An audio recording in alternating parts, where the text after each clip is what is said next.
Hello friends, எங்களுக்கு காலம்பு சாப்பாடெல்லாம் ready ஆகிட்டு வாங்க பார்க்கலாம். பாருங்க, சூப்பராக இட்லியை வச்சாச்சு. பார்த்தீங்களா, எனக்கு செம்ம பசி, நான் சாப்பிட போகிறேன்.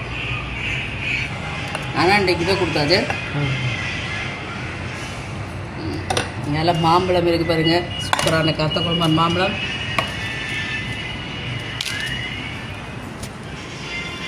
பசிக்கிறது சரியான பசி நண்பர்களே.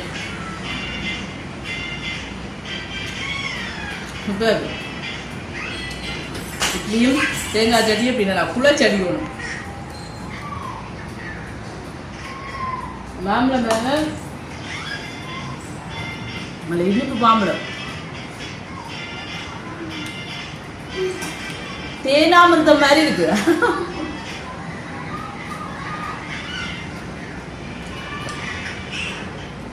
ஓகே, நான் சாப்பிட போறேன்.